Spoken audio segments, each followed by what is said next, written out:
In the Southern Hemisphere, sea ice levels just smashed through the previous record highs across Antarctica, where there is now more ice than at any point since records began. In the Arctic, where global warming theorists preferred to keep the public focused due to some decreases in ice levels over recent years, scientists said sea ice melt in 2014 fell below the long-term mean. Global temperatures, meanwhile, have remained steady for some 18 years and counting, contrary to United Nations models predicting more warming as carbon dioxide levels increased. Of course, all of that is great news for humanity. Call off the carbon taxes and doomsday bunkers. However, as global warming theories continue to implode on the world stage, the latest developments will pose a major challenge for the UN and its member governments. Later this month, climate dignitaries will be meeting in New York to forge an international agreement in the face of no global warming for nearly 2 decades, record ice levels, and growing public skepticism about the alleged science underpinning climate change alarmism. As The New American reported last month, virtually every falsifiable prediction made by climate theorists, both the global cooling mongers of a few decades ago and the warming alarmists more recently, has proven to be spectacularly wrong. In many cases, the opposite of what they forecasted took place. But perhaps nowhere have the failed global warming doom and gloom predictions been more pronounced than in the Antarctic, where sea ice levels have continued smashing through previous records.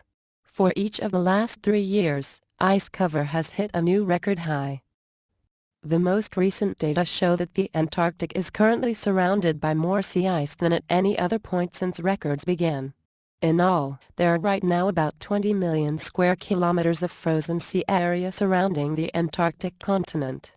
That is 170,000 square kilometers more than last year's previous all-time record and more than 1.2 million square kilometers above the 1981 to 2010 mean, according to researchers.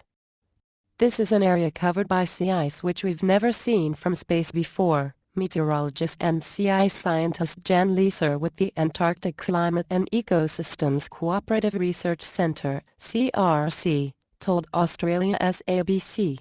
35 years ago the first satellites went up which were reliably telling us what area, two-dimensional area, of sea ice was covered, and we've never seen that before, that much area. That is roughly double the size of the Antarctic continent and about 3 times the size of Australia.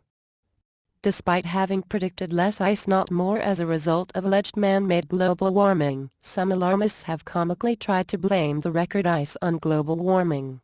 Indeed, in a bizarre attempt to explain away the latest findings, Antarctic Climate and Ecosystems CRC boss Tony Warby tried to blame the depletion of ozone and the warming atmosphere for the phenomenal growth in sea ice, contradicting previous forecasts by warming alarmists, who warned that ice would decrease as temperatures rose along with CO2 concentrations in the atmosphere.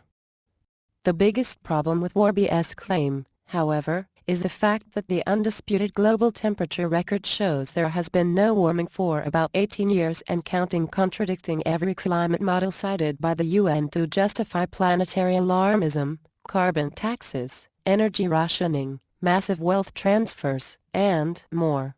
Dozens of excuses have been concocted for what alarmists refer to as the poison warming, as many as 50 by some estimates. The Obama administration's preferred explanation, for which there is no observable evidence, is often ridiculed by critics as the theory of the ocean ate my global warming. However, scientists and experts not funded by governments to promote the alarmist narrative say the observable evidence simply shows the man-made CO2 theories and climate models pushed by the climate industry are incorrect. More than a few climate experts and scientists have even warned that a prolonged period of global cooling is approaching quickly.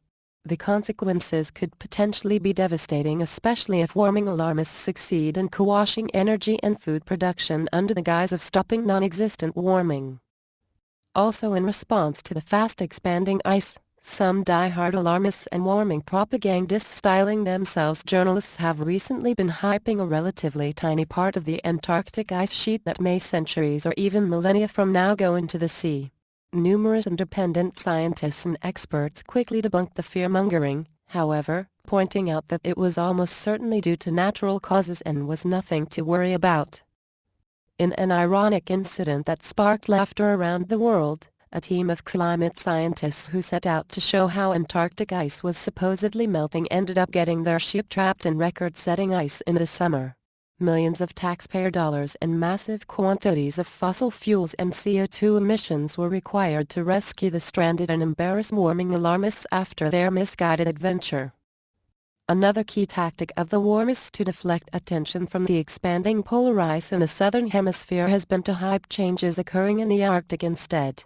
Unfortunately for the alarmists, however, critics often ridicule the movement as a cult for desperately clinging to its beliefs despite the evidence, not to mention the climategate scandal that will now be much harder to do with a straight face.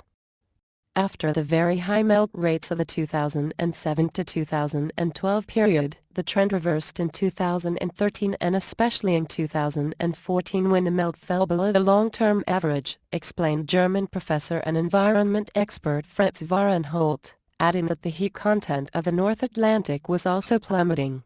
In other words, the 21st century climate catastrophe is not taking place. Decades ago, of course, Newsweek reported that Arctic ice was growing so quickly due to man-made global cooling that scientists were proposing to melt the polar ice cap using black soot. Fortunately, cooler heads prevailed.